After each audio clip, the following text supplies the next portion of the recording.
Good afternoon, everyone. Thank you for joining us for today's rendition of Finding the Source. I am Ashley Luskey. I'm the Assistant Director of the Civil War Institute at Gettysburg College, and I am joined by Pete Carmichael, the Director of the Civil War Institute. And today we are talking with Professor Kate Masur, who is Associate Professor of History at Northwestern University.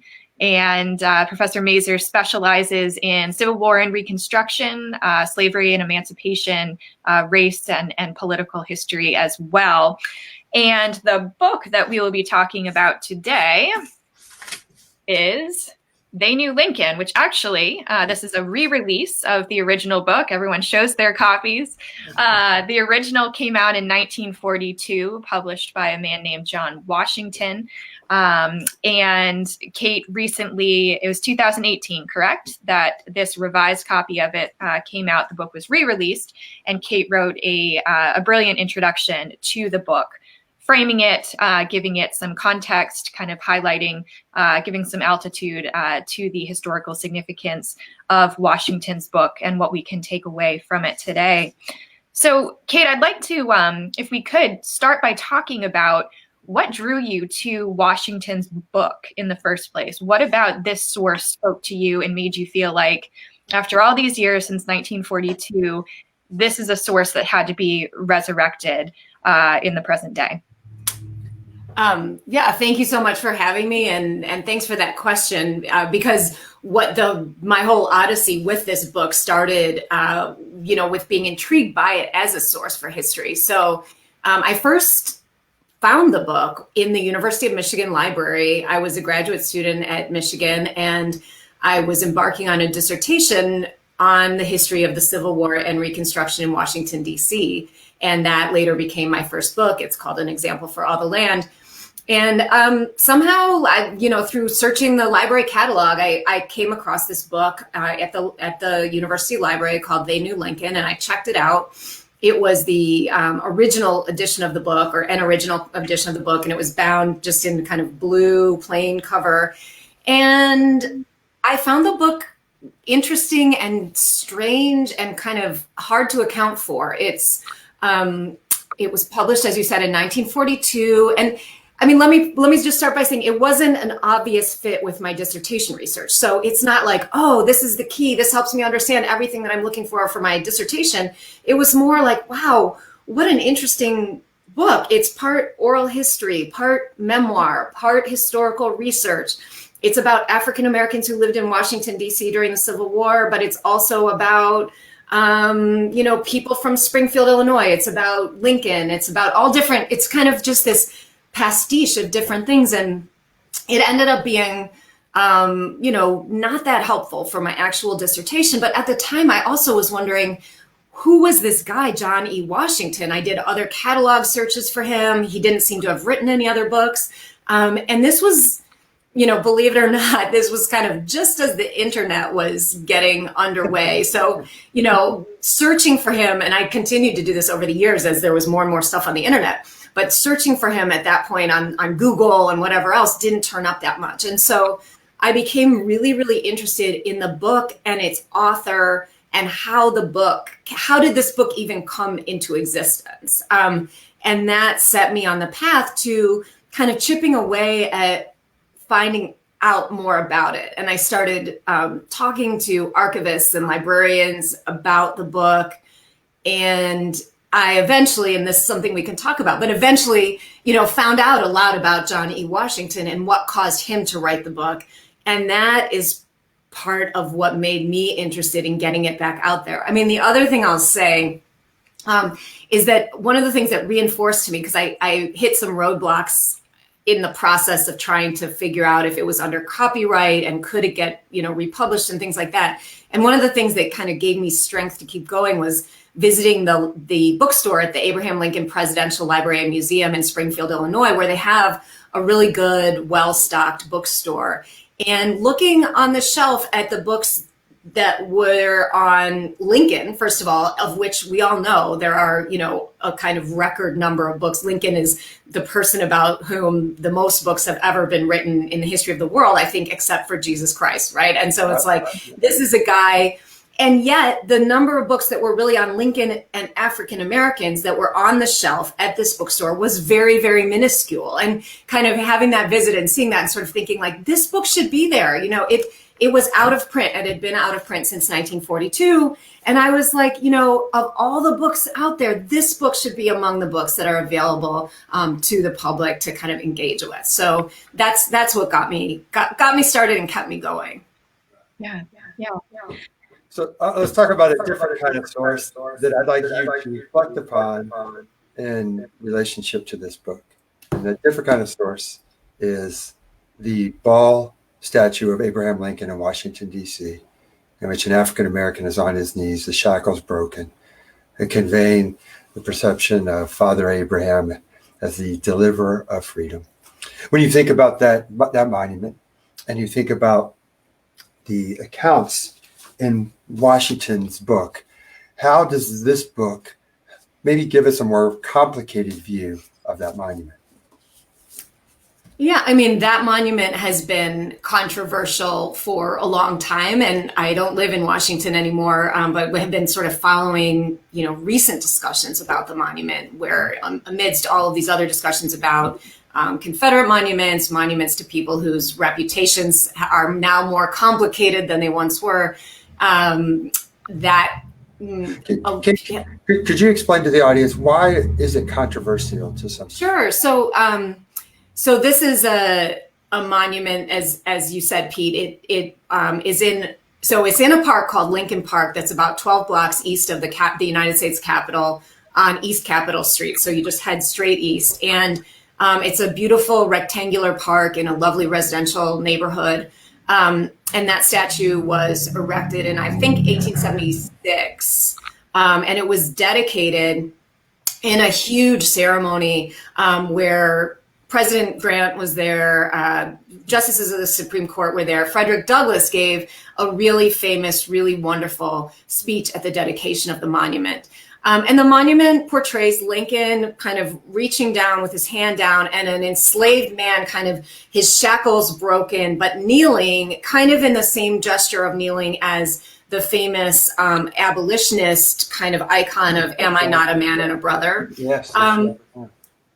But it's very much, Lincoln's hand is sort of uplifted. It's like really a representation of Lincoln being the great emancipator, as opposed to this enslaved man freeing himself or taking freedom or fighting for freedom. And it's kind of a very passive image of an African-American man, which doesn't fit very well with our current understandings of how emancipation actually unfolded during the Civil War, where, to be sure, Lincoln was an important force in that, but so too were enslaved people themselves, Congress, right? The United States military, sort of a whole range of different forces brought about emancipation. But the statue itself has actually been kind of criticized from the get-go for representing African-American, this man is in a passive way. And even amid recent discussions of it, somebody unearthed a little column from Frederick Douglass. At the time was living in Washington. Yeah, he was living in Washington, and he actually commented that he wished the statue had turned out a bit differently. And there were, as standing soldiers, kneeling slaves. I'm drawing. He teaches at Carnegie Mellon. We're going to get his name. So we know that there were a range of possible ways of representing emancipation in this period. It was not impossible for people to imagine portraying African Americans liberating themselves, but it was much more controversial to do it that way. And so in any case, I mean, there's been commentary for a very long time about the kind of paternalism and lack of African American agency portrayed in that statue. So, how does this book challenge or complicate the idea that's portrayed in that statue? One of the things that's really wonderful about They Knew Lincoln. So let me just say a little bit about the author. John Washington was born in 1880. His parents had been enslaved, but his parents also died when he was young. And so he was raised primarily by his grandmother, who had also been enslaved in Maryland.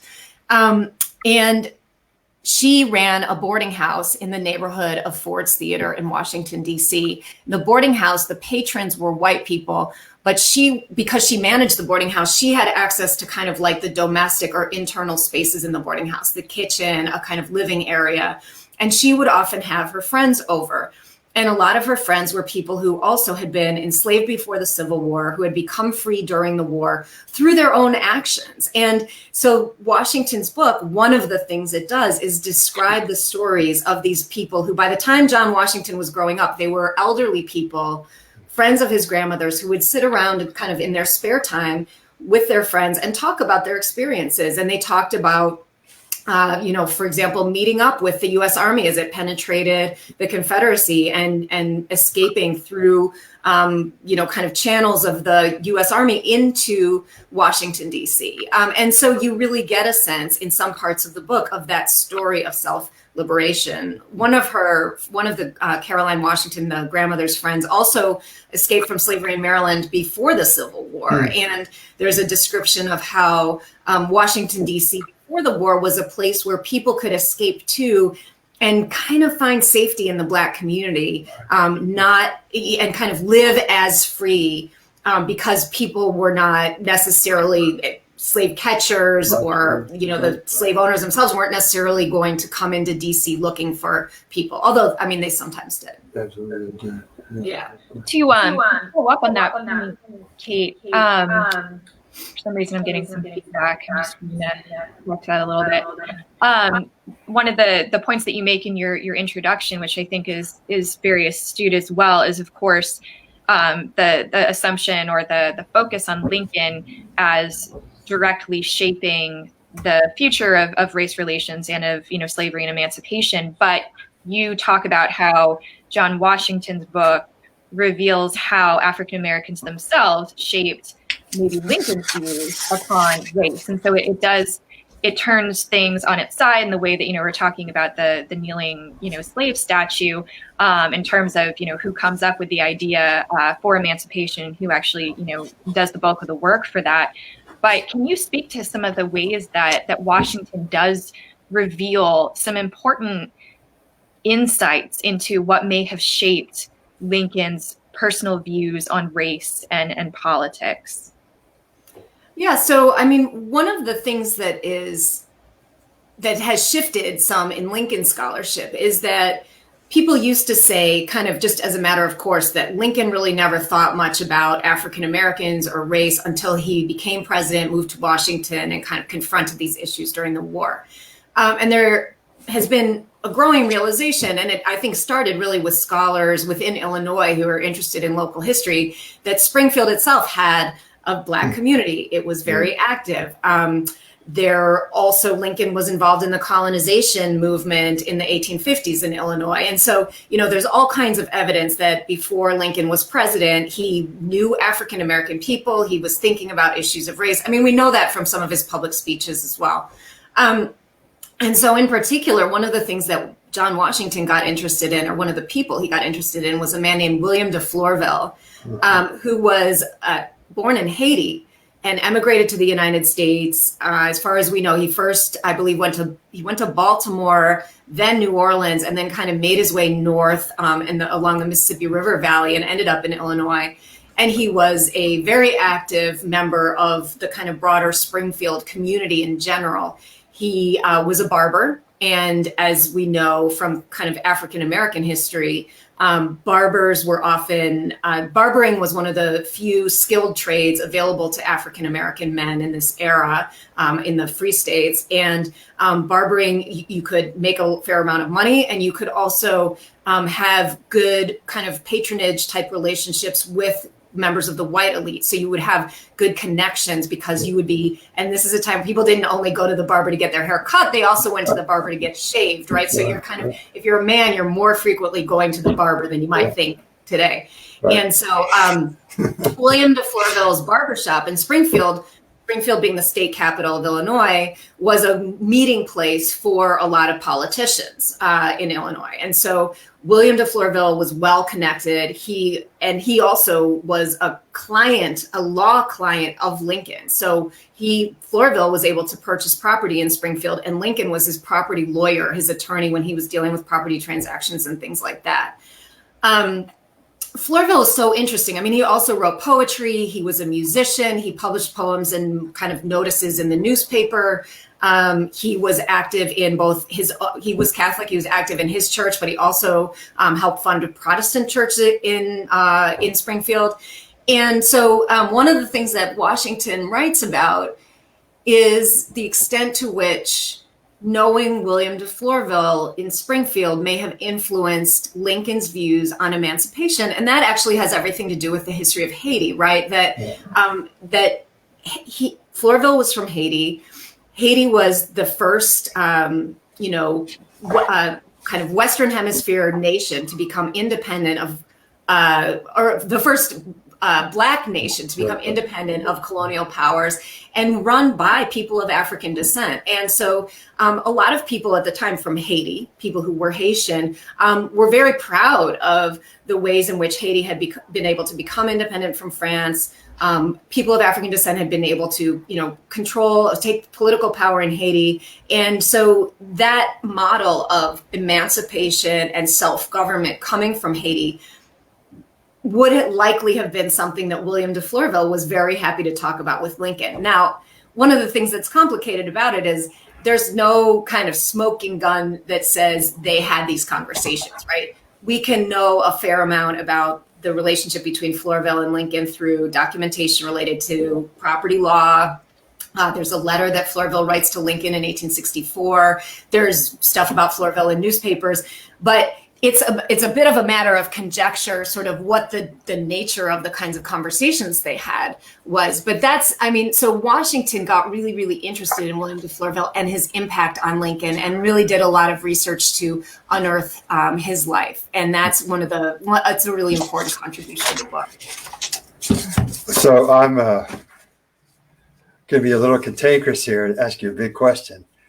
It reminds me of this important individual who Lincoln undoubtedly knew. Like you said, we're not really certain. There's no smoking gun. But it seems to me with Lincoln in general, and not just with African Americans, did anyone really know the man? And we know that he was extraordinarily private, even in his personal relationships. But more importantly, we see that his political life, particularly as president, that he's always changing his views. There's a public side, there's maybe a private side, that's flip-flop. So the book itself, they knew Lincoln. I'd like you to speak to and again, speaking specifically now about African Americans, especially the ones that Washington has written about. Do they really ever know the man? It's, without a doubt, certainly Lincoln had views on race. He certainly thought about them. And now I'll get to the one very specific to give you something to sink your teeth into. And that is the August 1862 meeting, I believe it's August, in which Lincoln invited a number of members of the African American community in Washington, D.C. And I'll stop there. So I'll let you, Kate, tell us a little bit about that meeting. And it seems to me that it's in that meeting that we see once again Abraham Lincoln, who has already told his cabinet that he's going to go with the Emancipation Proclamation. But he's saying something to these Black leaders that seems to me to be a little bit at odds in terms of what he's intending to do regarding policy. Yeah, I'll talk about that, but first I want to sort of talk about the idea of they knew Lincoln. Yeah, please. Yeah. That's the title of the book, and I don't think that the title is really purporting to say that people knew him intimately. Mm-hmm. And one of the things that I will get to that meeting in a second. Sure, no, please do. A lot of the people who Washington is writing about who knew Lincoln, these African Americans who knew Lincoln, they were domestic workers in the White House. And in relationships between domestic employers and employees, there actually was no expectation that you necessarily knew someone intimately. That's right. Because these were, very hierarchical relationships. And so, the claim that I knew Lincoln, Lincoln was a celebrity and Lincoln was a martyr. And so by the time that that John Washington was growing up and talking to older people who had known Lincoln, I mean, it was something to say, like, I met him once or twice, right? Like, I encountered him on the street. I had a brief conversation with him, or I worked in the White House. These were things that were worth talking about, just the way that now people would say, like, oh, the one time that I was in an airport and I happened to, meet John Lewis or something like that, so there's not really a claim here that they knew him intimately, but more so that they encountered him in one, kind of way or another, and putting that on the record itself was important, right? So that's just sort of like, and we can talk more, about that. Sure. So Lincoln. And Kate, I should have said to the audience as well, as Kate did an outstanding article on this August meeting that's in the journal Civil War History. And I'm in my office library, and I just noticed that I don't have a copy of Civil War History. I should, because Kate might be aware of this, that Civil War History is going to come here to Gettysburg College and the Civil War Institute. Jim Downs is going to be the new editor. But I should speak that Kate is, and I failed to mention this, that she and Greg Downs are the co-editors of the Journal of the Civil War Era. Kate, we have made it a habit on this show to promote all things related to UNC Press. This is published by UNC Press. I don't know if this has the discount code or not. I don't think that it does. But Kate, before we're done with you this afternoon, and after you talk about the August meeting, I'd love for you to speak about the journal. I just want to say that Kate and Greg have done some wonderful things already.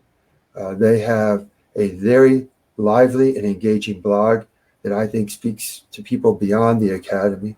They are a part of and leaders of the Historians in Action, which seems so long ago. When was that, Kate? 2 months ago? I've already lost track of time.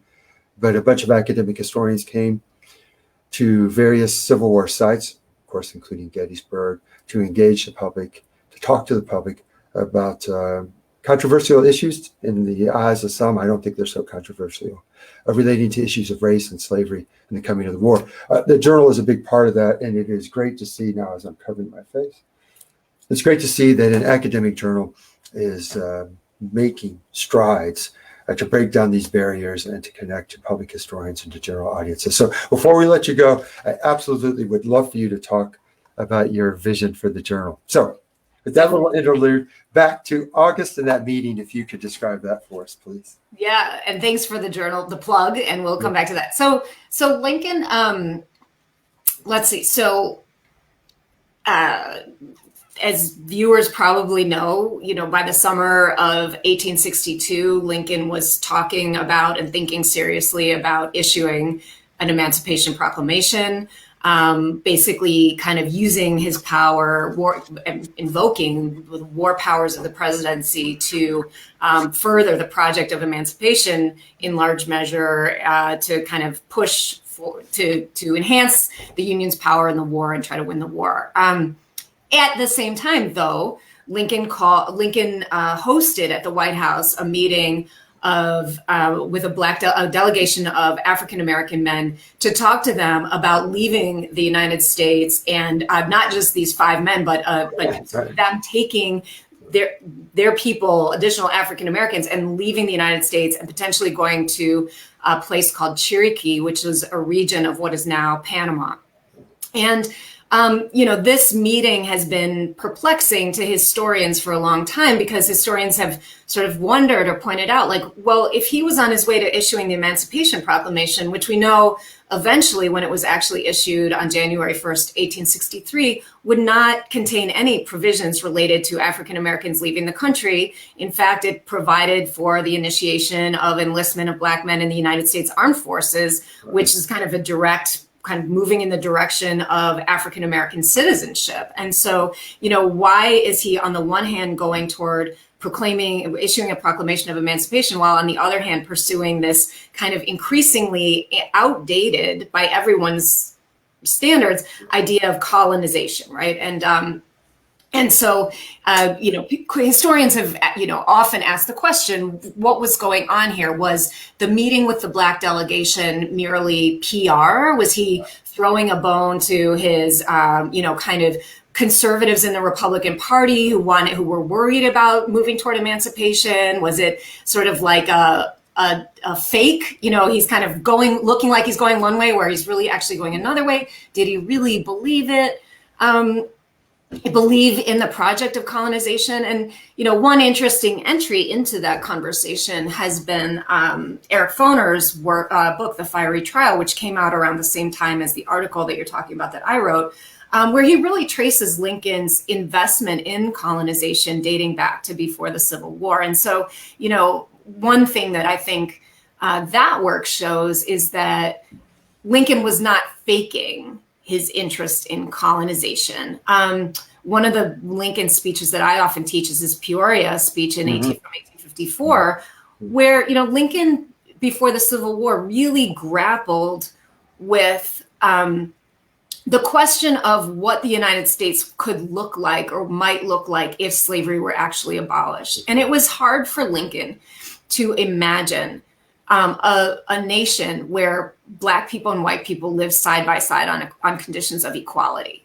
And so even though he was morally and kind of in every sense opposed to slavery, he, like many other white Americans, and in fact some Black Americans, could not necessarily imagine, like, how do you then overcome these structures of white supremacy, entrenched ideas about racial inferiority and superiority that so many white Americans have? How is that actually going to work if it actually comes to pass that slavery is ever abolished in the United States? And Lincoln, I think, really, really struggled with that. Yeah. It's always worth adding that there were plenty of Americans, Black and white, who were able to imagine that we could have a multiracial democracy in this country at that time. So, it's not like that wasn't imaginable. But much harder to do when you're an aspiring politician in Illinois. Well, that's also true, right? And so, and I've just recently finished a book that is not out yet, but I wrote a fair amount about people like Lincoln who were colonizationists. There were some Missouri folks like Edward Bates, his secretary of, or his attorney general, Francis Blair, who defended Dred Scott in the Dred Scott case and argued for African-American citizenship in the Dred Scott case, even though he too was kind of was a colonizationist. So what's going on with these folks who actually, on the one hand, argue for equal civil rights for African-Americans and African-American citizenship, while at the same time kind of making these gestures toward colonization or the idea of the emigration of African-Americans? And I think, when these people who were basically kind of moderate to conservative Republicans were pushed, they believed in a kind of general racial equality. They did not think that anybody should be enslaved. They thought everyone should be entitled to the fruits of their labor. Right. They believed that African Americans should have the same civil rights, although potentially not the same political rights as white people. And so they were able to kind of square what seemed to us to be contradictory things, which is, in an ideal world, you might actually think it's hard to imagine the United States as a multiracial democracy. And you might sort of argue for colonization or emigration, but at the same time, in the world that actually exists, where slavery might actually be abolished, you're going to be on the side of equality, as opposed to what the Democrats argued at the time, which was for an explicitly white supremacist nation. Before I back to Ashley, it was very well said. I just want to make another plug for the speech that you mentioned, the Peoria speech, which I have my students read, and I'm struck by their conclusions, in which they say, wow, yeah, you keep telling us Lincoln's anti-slavery, but when I read that speech, I see some abolitionist leanings here.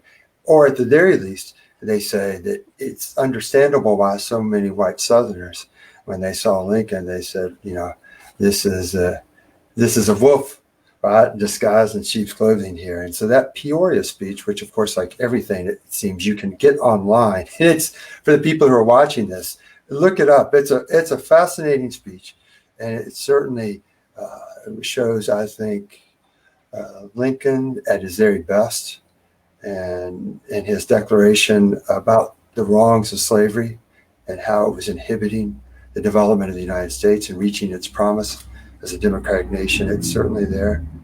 But there's also those conservative undertones as well.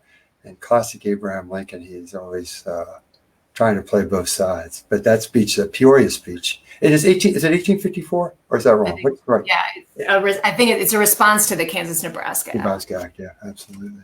Okay. Thank you. Yeah, go ahead. But in that article I wrote, I was trying to look at the African-American side of the meeting, so instead of kind of returning to the question of what was Lincoln really doing here, what I was trying to kind of look at, well, what do we really know about the people, the African-American men who were in that meeting? And what do we know about their views on the question of emigration out of the United States and things like that? So it was more about, and I was in a position to write about that because I'd been working on this dissertation and then book on Washington, D.C. during the Civil War and Reconstruction. And so I had come across these individual men who were in the meeting and learned a lot about them. And I kind of, on my computer, I had like biographical files of each one of them, and realized that an earlier scholar, Benjamin Quarles, who's an amazing scholar in general, had written kind of the until then definitive kind of account of that meeting, where he said that the delegates to the meeting with Abraham Lincoln in August of 1862, where Lincoln proposes colonization, were handpicked by Lincoln's agent, James Mitchell, and were recently freed contrabands of war, meaning like they had just come out of slavery. So the implication was that these men were really manipulable. They were sort of there as props for Lincoln to just say whatever Lincoln was going to say. And it turned out that they were not at all that. They were members of the Washington, D.C.'s pre-war Black elite. Many of them were very well educated. They had interesting stories in their own right. And so it kind of changed the picture of the meeting, because instead of looking like he was having this meeting with people who he could just kind of, run roughshod over, he was talking to very formidable people whose opinions on these questions were actually known. And so it just makes the whole thing look quite different. Absolutely. Right.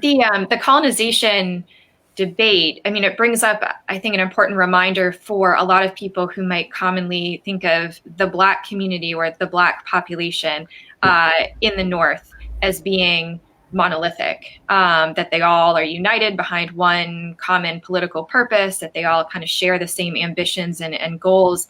But obviously that's not the case. There are fissures of class and previous experience, whether they'd been enslaved before or whether they grew up always free, who they had encountered, through their youth, or, any education that they might have had that deeply shape their views and create some of those fissures. And, your article talks about how the delegation, once it comes back, that also creates more fissures and division within the African-American community, such as it is, because there are these questions about who do we decide who represents all of us, because we're not monolithic and we are divided on this question as to what would be the better option: stay here, go elsewhere. If we do go elsewhere, where do we go? And so I think it's important for us to remember that we so often refer to, this community or that community, or Northern women or Southern women, any kind of group, that there were so many different segments and identifiers that split people apart, and people, had different goals and ambitions and aspirations as a result of that.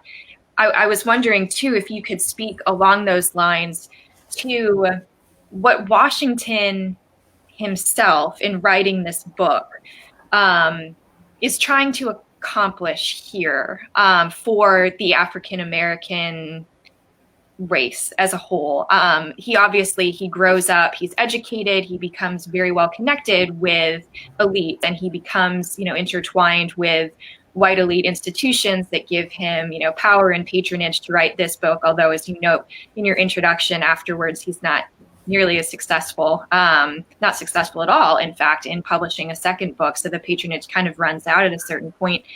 And you have this great line that says, this book is in so many ways kind of backward facing toward the African American past, and yet it's also maybe subconsciously forward facing. So I was wondering if you could kind of speak to those ideas. What is Washington trying to accomplish for Black Americans in trying to appeal to both kind of the backward thinking and the forward thinking sides of the scale? Well, that's a big question.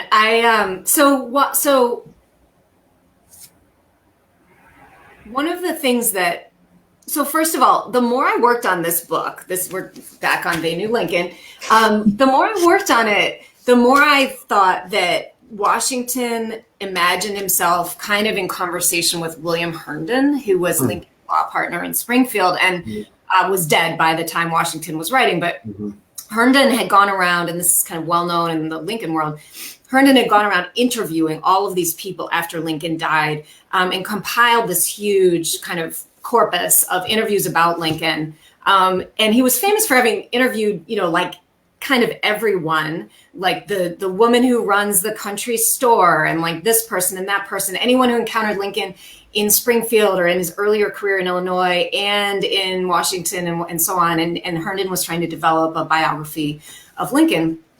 And Herndon's papers are in the Library of Congress. And so like it's this huge kind of repository of oral historical sources on Lincoln from the moment. And it appears, and I've talked this over with some Herndon scholars and whatnot, Herndon does not appear to have ever interviewed a single African-American person. And, Herndon would have certainly overlapped with, for example, William Defloreville, widely known person in Springfield, Illinois, right? Like not an obscure person. Right. And Herndon was, lived in Springfield. And Herndon didn't even interview Florville. He didn't interview Elizabeth Keckley. He didn't interview William Slade. I mean, there were all these prominent African Americans, to say nothing of the non-prominent people who Herndon did not interview. And so, and I just felt like there were some clues that John Washington had dropped throughout the book that were sort of like, he's kind of saying, I want to resurrect the stories of the people that Herndon left out of history. And so, one of the goals that Washington had was the goal that a lot of people who write about African-American history to this day have, which is to bring forward the history of people who are often written out of history.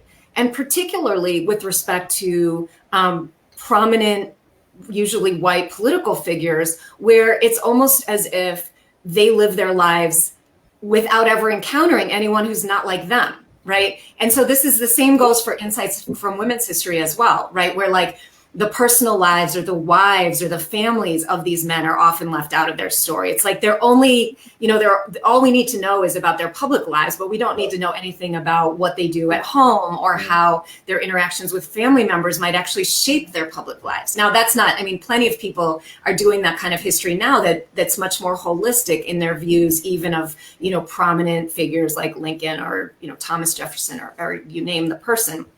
But so Washington is trying to say, first of all, I want to tell the history of African Americans. I want to kind of piece together this history as best I can, given that it's been so neglected until now when he was writing it. And I want to put it on display because these folks matter. Right. And the other thing is, he emphasizes, we haven't really talked about this a lot, but he emphasizes in some places the work, the labor that these people did. Yeah.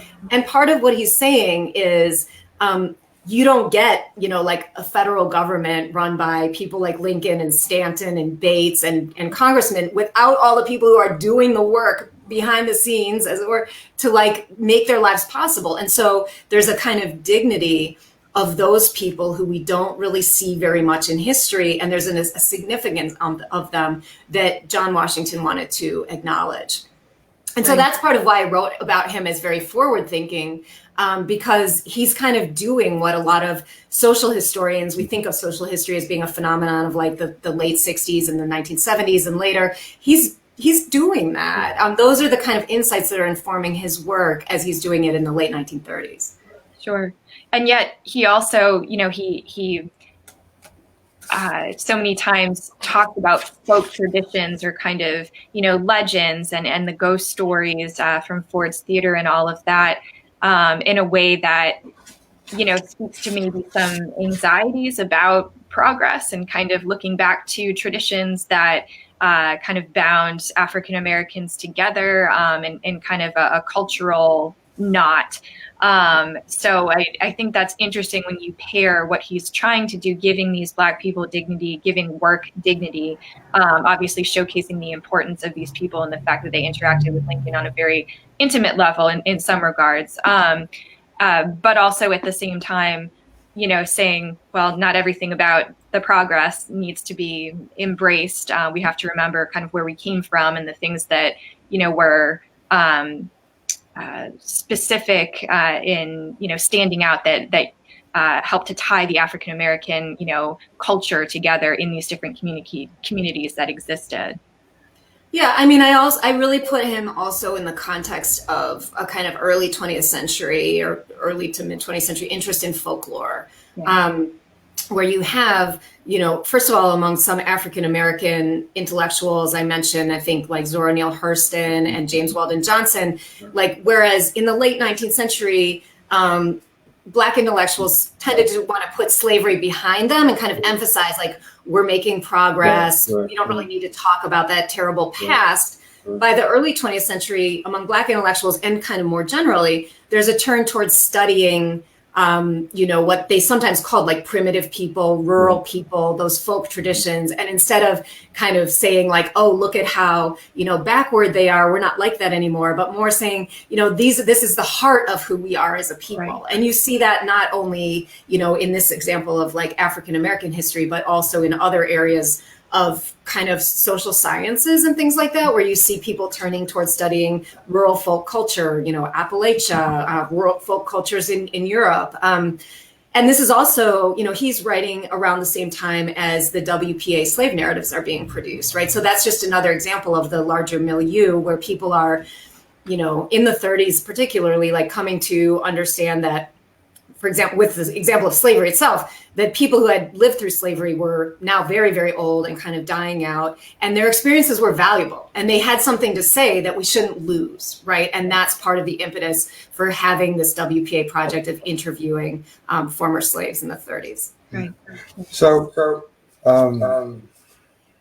the fact that this book has essentially been out of circulation until Oxford Press reprinted it, and you again have written this just outstanding introduction. I'd like for you, Kate, to just talk about what appears to me is a continued bias against African American sources, a bias that obviously extends beyond this book, that we see often with the use of slave narratives, as you've already mentioned, that came out of the WPA. But here I'd like for you to be more, if you don't mind, more precise about Lincoln studies. I mean, I think this might surprise some of our viewers when there's really a distinct field within Civil War America, and that's the field of Lincoln scholarship. We certainly overlap. We certainly talk to each other at conferences, but it is really in many ways a distinct historiography. So, Kate, would you mind just giving your sort of perception, understanding of in that field? Are they still sort of struggling and coming to terms with race?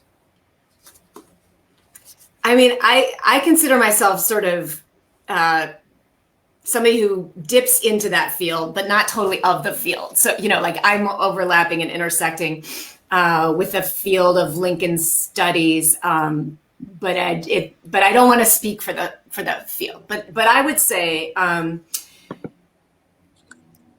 of the things I think is that it's given how much we know about Lincoln and how much Lincoln has already been studied in so many facets, we actually still have a lot to learn about African Americans and Lincoln in a variety of different facets. And so I'll give you, I think, there's two questions there, right? One question is sources. How have historians used sources coming from African Americans? And another is the field of Lincoln studies. And one of the things I'll just say on the subject of sources from African Americans, people have talked about the slave narratives as being complicated sources because they were oral histories delivered by people who were quite old, talking to people who are often white, not always, but often white interviewers from their community. So there's all kinds of like mediating factors in those interviews, which mean that they're complicated as sources for thinking about the 1860s or 1850s. And they're actually, as Stephanie Shaw has written, like really interesting sources for thinking about the Great Depression. But that's not to say that you can't use them to think about an earlier period, but you have to kind of understand their complexity. And the same is true with a lot of the sources that John Washington used in this, where he's getting some oral histories from very old people. He's relying on his own memory. He's trying to corroborate a lot of that research with documents that he finds in archives. And so he's really trying to kind of triangulate. And I think, that's one of the challenges of writing about people whose history hasn't been preserved, who were many of them not literate, not writing letters that were preserved, and B, because of poverty, because of racism, because of discrimination, their letters haven't been preserved. It was not a priority to preserve them. And so a lot of this history writing and research is a process of recuperating sources and kind of doing the best you can in a landscape that's not at all ideal, and that in itself is produced by racism. So that's like one thing. Lincoln Studies. So I mentioned Benjamin Quarles earlier. I admire him so much. But sometimes I felt like I was sort of retracing his steps. So there's an article that we're talking about on the Black delegation in 1862. And then I wrote another article that's in American Quarterly on race and parties and social events in the Lincoln White House. And there too, I felt like I was retracing Quarles, because Quarles was the only historian I had found who had taken seriously this question of the extent to which African-American guests were welcome at the many public parties and levees hosted at the Lincoln White House. And there were some tantalizing details in sources that were available to Quarles. But now with the digitization of newspapers and all kinds of other, types of sources being available, we can actually reconstruct that story and make some claims about that history in ways that weren't possible before. And so, Quarles was a Black historian who spent most of his career teaching at a historically Black college. And he asked these questions that I feel like many historians of Lincoln have not asked since him, right? And now we have so many more sources available that we can explore the questions in entirely new ways. So he did a great job with what was available to him, but now we can ask and answer a whole range of other questions. And I feel like, a lot of that, surprisingly, because Lincoln is so studied, a lot of that history, is still yet to be excavated. Right. Nicely said. Go ahead, Ashley. So in thinking again back to the article that you wrote about colonization, and talking about the different representatives and how that kind of projected a debate that would occur afterwards as to how African Americans are going to decide who is going to represent them politically.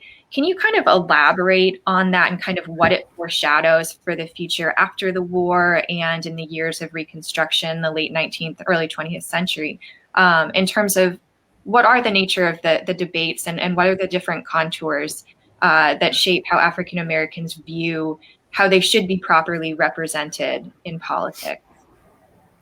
Well, that's a big question. I mean, so let me just first, for the people who haven't read the article, which is probably most people, let me say, so what happens is that, so the common view, besides the view that the African-American men who met with Lincoln were recently freed from slavery, pliable, all of that stuff.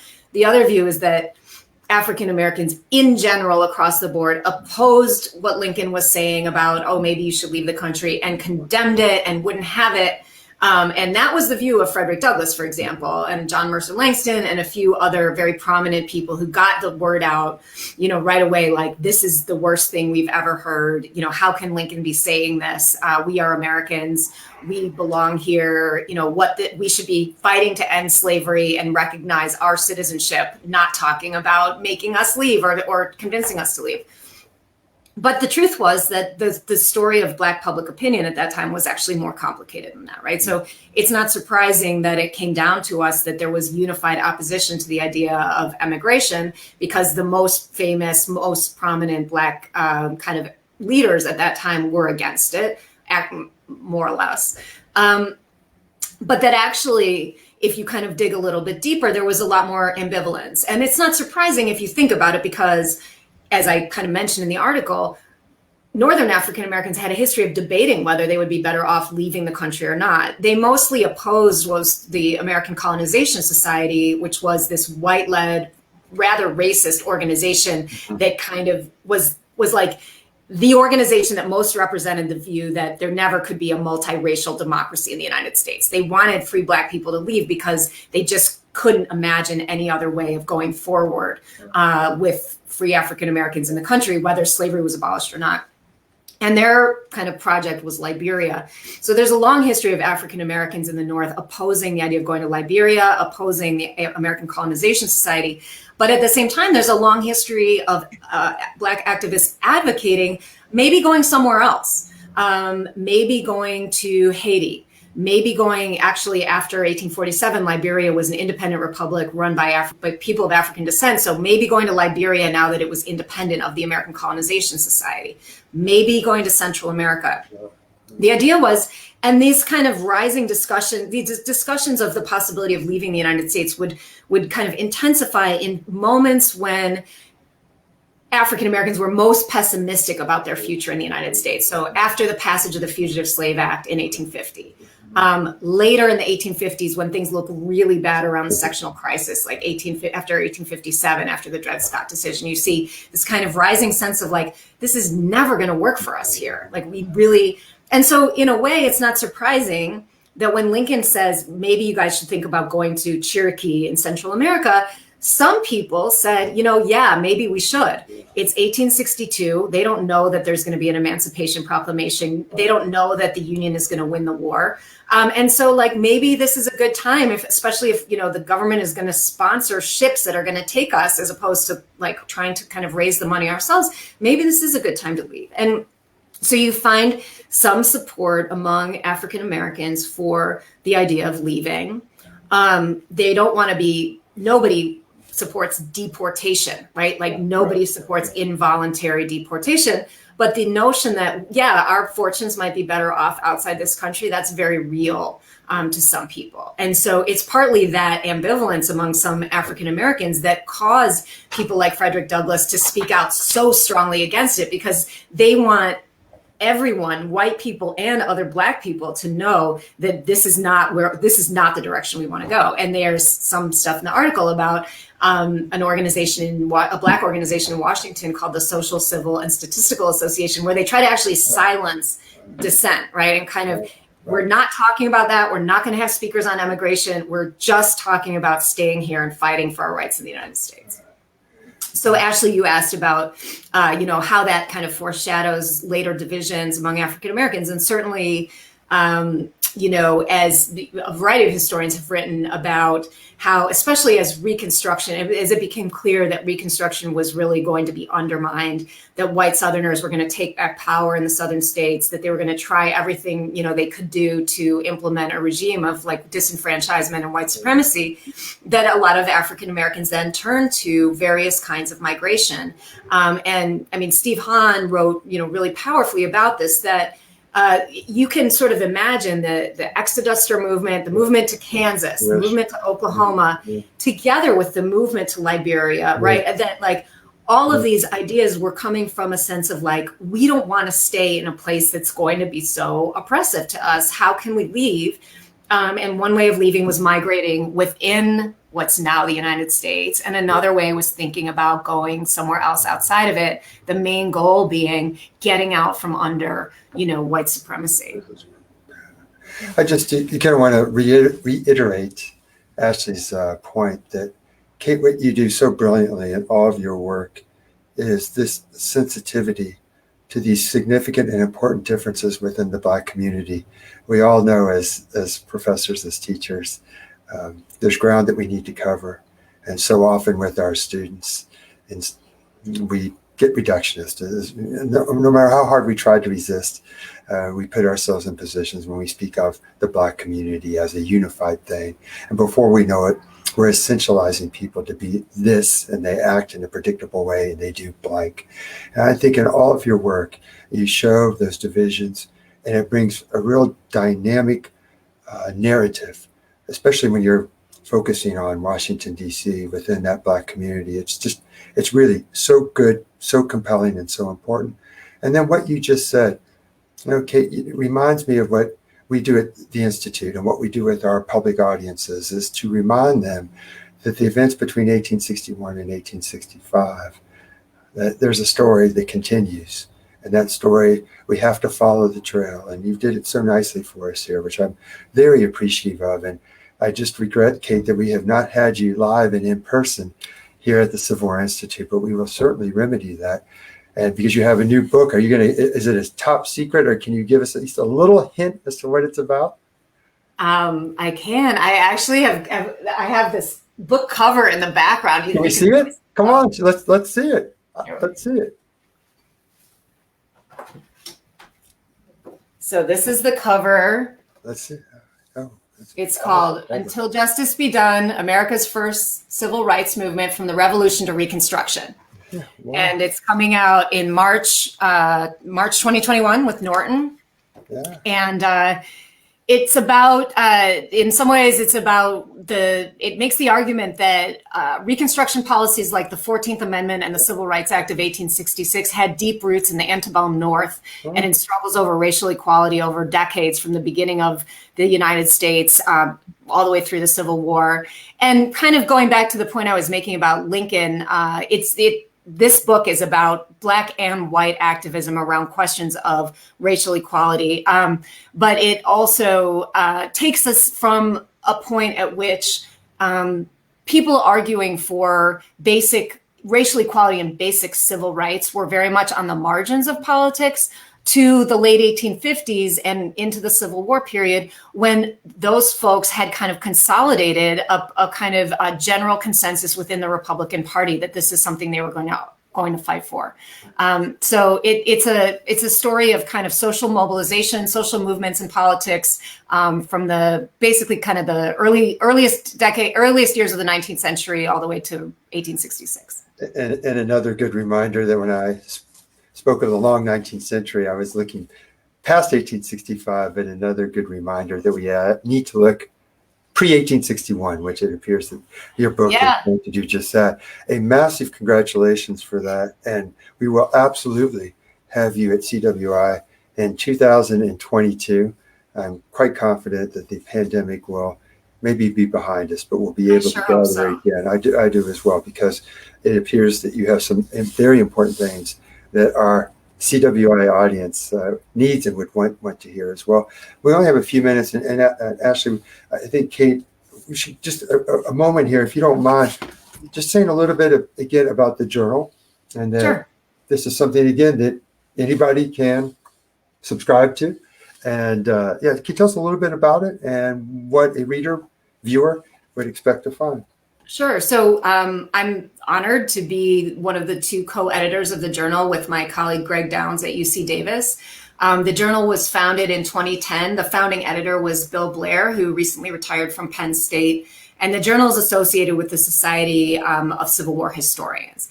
And the original mandate of the journal and the idea behind it was to publish kind of cutting edge scholarship on the Civil War era. And the name was chosen, the Journal of the Civil War Era, very deliberately, I think, to emphasize that this is not a journal that's exclusively about the Civil War years, 1861 to 1865, but conceives of this period very broadly as an era that, includes the antebellum period to the post-Civil War period. And we also include topics like Civil War and Reconstruction memory. So actually, if you're talking about how people talked about the Civil War and Reconstruction into the 20th and 21st century, that is also in the purview of the journal.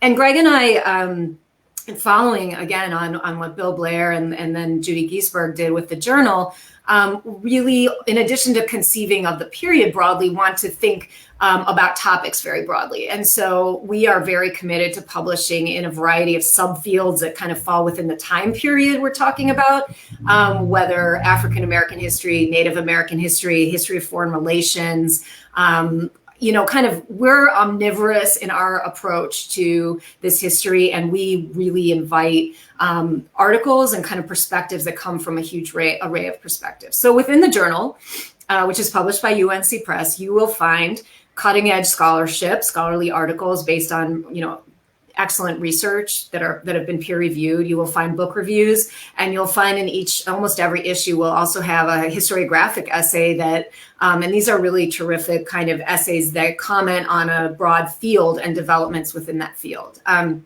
as Pete mentioned, we have a website called Muster. It's a blog. It's edited by Hillary Green.